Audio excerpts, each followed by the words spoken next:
Hey there, everybody. My name's Nathan Elson, and today I'm going to take you behind the scenes where I created 3 different looks using one light. But not only that, the light that I'm using is this, which is the Neewer Q6. It's a brand new light that I've never used before, so we're going to talk about this as well. But with that being said, let's just get into it. Emily is a model that I've worked with numerous times over the years, and she had mentioned recently that she wanted to take some photos with her brand new Bronco. So I found an old abandoned road and we set off to take some sunset images. Now the setup we kept super minimal, using just one light, which is again the Neewer Q6. And this has to be one of the most interesting designs for a light that I've ever seen.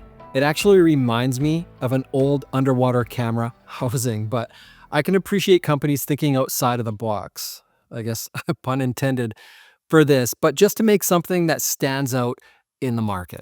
Now the light itself, it just feels really well made. The plastic is dense and durable, just nothing about this feels cheap or flimsy. It also has a 10-stop power range, meaning you can go from full power all the way down to 1/5/12 power. So whether you're trying to overpower the sun and you need the full 600 watts of light, or you're just looking to add in just that little pop of light just to fill in some shadow, this light can literally do it all. Not only that, it also has high-speed sync and TTL. Now, TTL is something that I have never used. I used it a couple of times on an on-camera flash once, but with my lighting, I've always just used either the sync or the high-speed sync. And the high-speed sync is something that we do get into on this shoot. It's super handy to have, and the fact that this does it, and it does it really well, just makes it that much better. Now this is a battery powered strobe and it's rated for around 400 full power flashes, but in real life use, I shot just over 300 frames with this battery, ranging anywhere from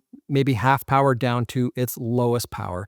And I still have a full battery. So it's one of those things where unless you're firing this flash off at full power continuously, you should have more than enough battery power to get you through whatever shoot you need it for. All of your controls are on the back and they're super easy to navigate with these buttons and just one dial. The screen is also super easy to read. The shape of this light allows you to put it into tighter spaces than most lights, which might be its biggest benefit, allowing you to gain some height when dealing with shorter ceilings or just being able to push it right up against a wall. Now I do have one complaint about this light, and it's this mount, which is what you use to mount this light to a light stand. It actually has to be attached via a 1/4-inch thread on the bottom of the light. And I understand why they did this. I understand that not having this mount on it just gives it such a cleaner design aesthetic, but I found a way that you could actually put this light in the case with the mount attached if you just lay the light in sideways, and there's nothing on the side of the light that can be damage from laying it that way. So there is a way they could have done this in order to make it fit into the case and just have a mount permanently attached, but they went this way. I don't love it. It works. The mount is super solid. It is metal, but I prefer if it was all one piece. That's really my only major complaint about this light. And this is a Bowens mount, so you have a ton of modifier options. Now, Neewer did want to send me a 47-inch parabolic softbox to go with this light to test it, but I just have so many modifiers as it is that I thought, you know what, this would be way better served to give it to one of you. So if one of you wants to win a brand new 47-inch parabolic softbox modifier, stick around.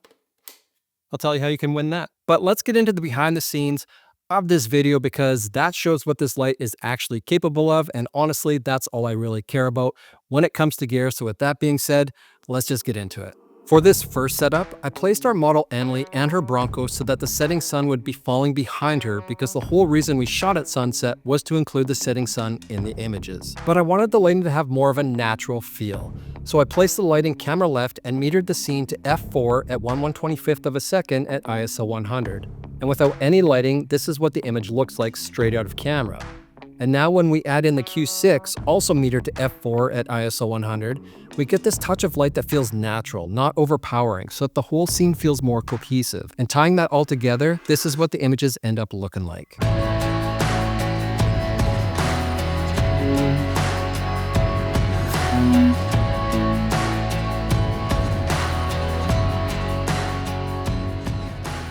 Now, I did want to see how well the high-speed sync worked with this light, so I decided to shoot at f2 at 1/1000th of a second at ISO 100, and that allowed me to gain that shallow depth of field that makes the model really pop, as well as overpower the ambient light so that Emily stands out more in the frame.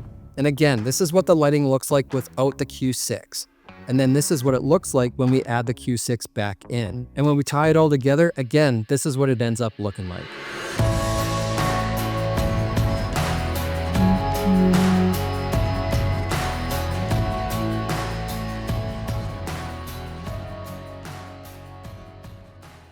For the second setup, I wanted Emily to be inside her Bronco, so we positioned the vehicle so that the sun would be coming in through the windows of the vehicle to give us that warm sunlight vibe. I then placed the Q6 so that it would be firing through the front windshield, and again, I wanted this set to have more of a natural feel to it. So I mirrored the scene to be at f2 at 1/250th of a second at ISO 100.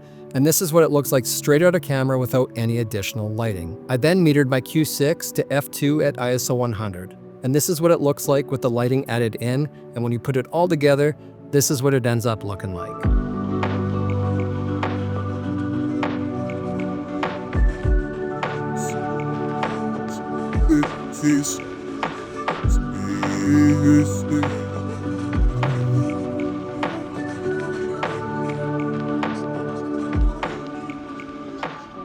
For this last setup, we were losing sun quickly, so we positioned the Bronco out on a gravel road and I brought in the Q6 and positioned it so that I was shooting from the dark side of the frame, meaning that the light was traveling more from behind Emily to bring out more shadow and contrast in her face. I wanted to bring out the light from the vehicle headlights as well as catch some of the remaining sunset, so I metered the scene to f2 at 1/160th of a second at ISO 100. And then I just added a little pop of light from the Q6 to create the shape in Emily's face and body.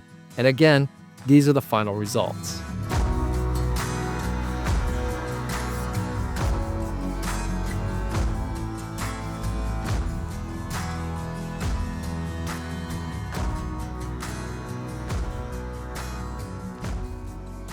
And so there you have it, 3 looks using one light. Super simple, super effective. Now, as I mentioned, you can win a 47-inch parabolic softbox from Neewer just for commenting on this video. So I will select someone from the comments on this channel, on this video. I will do it on this actual video. So if you get an email from anyone saying that congratulations, you've won this contest, they're lying, it's a scam. I'm going to comment directly on the comments on this video. So say whatever you want. If you've got questions, if you've got praise, if you've got whatever it is, comment down below. I will pick something from there. But with that, thank you guys so much for being here. Good luck on the draw. I appreciate you, and I'll see you in the next video. Cheers.